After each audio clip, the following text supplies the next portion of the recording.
L'aumône a une grande signification. Elle rassemble l'accomplissement de tout bien. Montrer la bonne voie, la bonne direction à une personne qui s'est perdue, enlever ce qui est nuisible du chemin, être juge ou bien être juste, juger équitablement, sourire devant le visage de ton frère, planter un arbre, enseigner une science utile, réconcilier deux personnes. La bonne parole est aussi une aumône. Donc l'aumône, ce n'est pas le fait seulement de donner de l'argent. Mais l'aumône, ça englobe beaucoup de biens. L'aumône donnée volontairement est une preuve de la sincérité de la foi. Le prophète sallallahu alayhi wa sallam dit « As-sadaqatu burhan » et l'aumône est une preuve, c'est une preuve de la foi de la personne. C'est la tendresse et la miséricorde sans borne qui poussent le musulman à faire le bien, à aider l'affligé, à porter assistance à celui qui est dans le besoin, à être bienfaisant envers les pauvres et les miséreux, à être bienveillant envers les veuves, à essuyer les larmes des orphelins, être bienfaisant envers eux et mettre la joie dans les cœurs, les rendre joyeux. Allah Azza wa Jal dit, ceux et celles qui font la charité et qui ont fait à Allah un prêt sincère, cela leur sera multiplié et ils auront une généreuse récompense. Et Allah Azza wa Jal dit aussi, et toute dépense que vous faites dans le bien, il la remplace et c'est lui le meilleur des donateurs. Al-Mufassiroun, ceux qui ont expliqué le Coran ont dit, il vous remplace ce que vous dépensez dans ce monde. Yani Allah Azza wa Jal vous remplace ce que vous avez dépensé dans ce monde-là et dans l'autre monde aussi. Et il vous donnera une grande récompense. Le prophète sallallahu alayhi wa sallam dit, chaque jour lorsque le serviteur se réveille, deux anges descendent et l'un d'entre eux dit, ô Seigneur, donne à celui qui dépense dans le bien. Et l'autre dit, ô Seigneur, donne l'altération, yani la dégradation à celui qui ne dépense pas, dans ton sentier.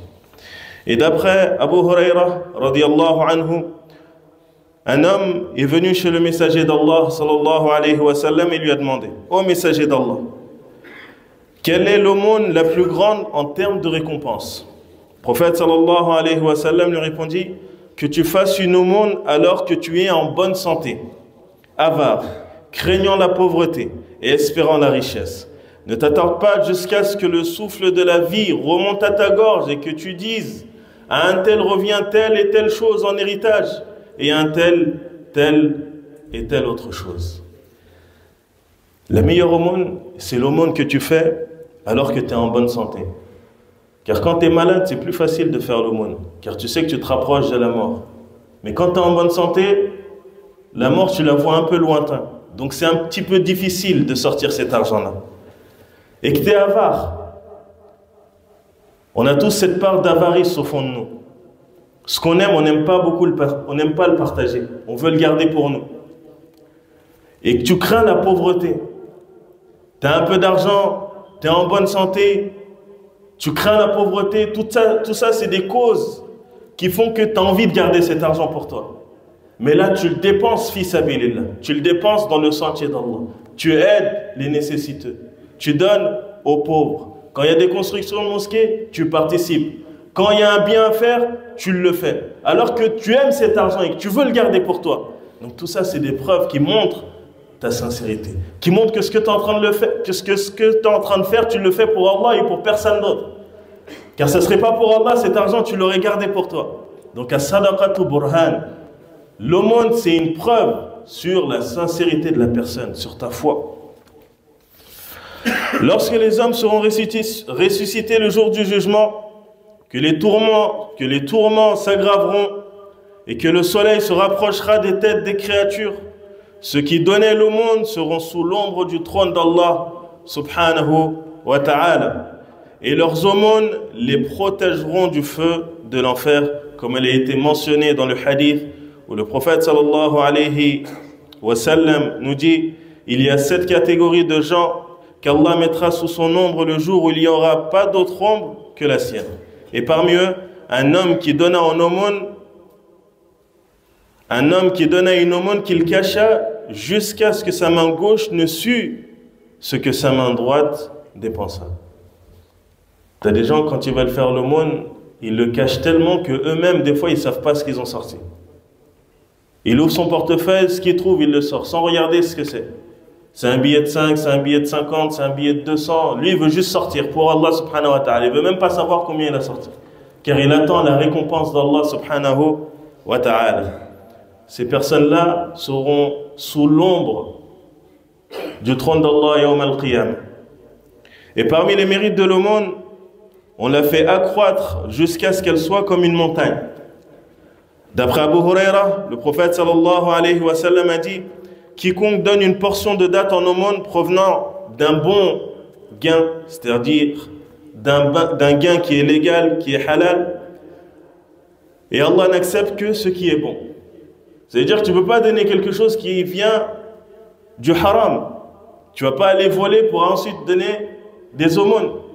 Tu ne vas pas contracter un crédit avec du riba pour aller faire des aumônes. Car Allah est bon et n'accepte que ce qui est bon. Alors Allah l'acceptera de sa main droite, puis il la fera accroître pour celui qui l'a donné, comme vous élevez votre poulain, jusqu'à ce qu'elle soit comme une montagne. Et parmi ses mérites, elle éteint les péchés et la colère du Seigneur.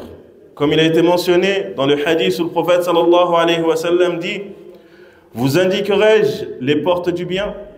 Le jeûne est une protection et l'aumône éteint le péché comme l'eau éteint le feu. C'est-à-dire qu'en donnant des aumônes, Allah Azza wa Jal, il t'efface des péchés. Et dans le hadith, le prophète sallallahu alayhi wa sallam dit: l'aumône donnée en secret éteint la colère du Seigneur. Et l'aumône protège celui qui la donne de l'enfer.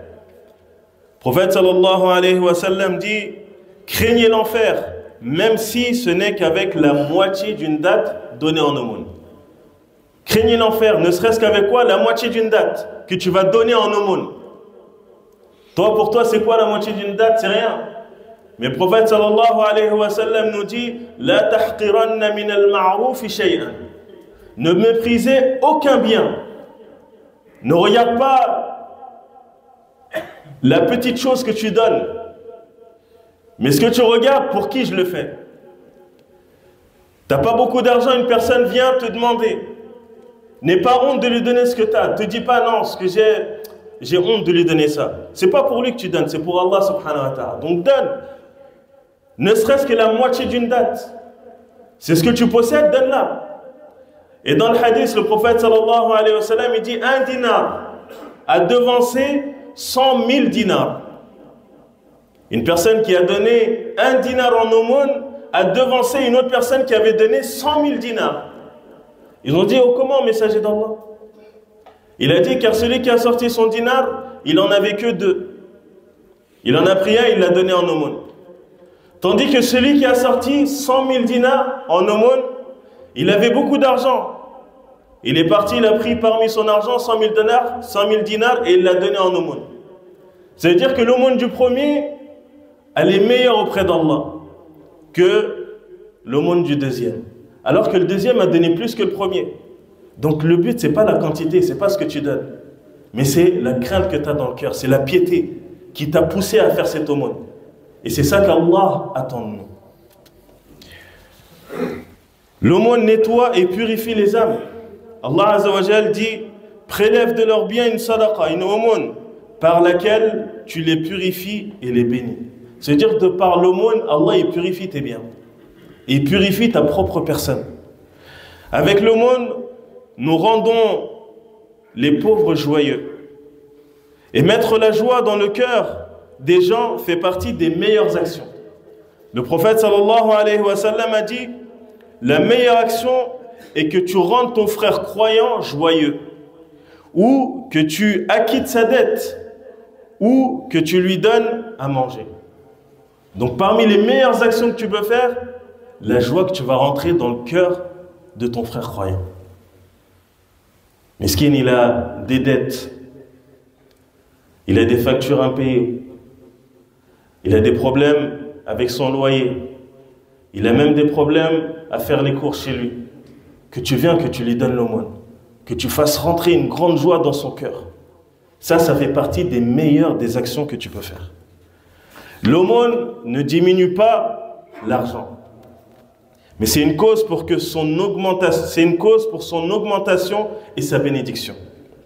Et Allah Azza wa Jal survient aux besoins de celui qui donne l'aumône, le récompense et l'aide. Le prophète sallallahu alayhi wa sallam dit: dépense, Allah dépensera pour toi. Yani, il subviendra à tes besoins. Et l'aumône ne diminue pas l'argent. Le prophète sallallahu alayhi wa sallam dit que l'aumône ne diminue pas l'argent de la personne qui fait l'aumône.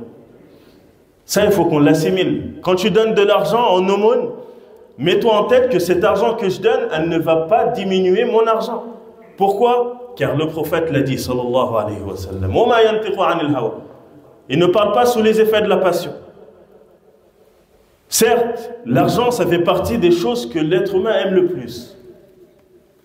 Allah Azza wa Jal dit: وَلَن تَنَالُوا الْبِرَّ حَتَّى تُنْفِقُوا مِمَّا تُحِبُّونَ.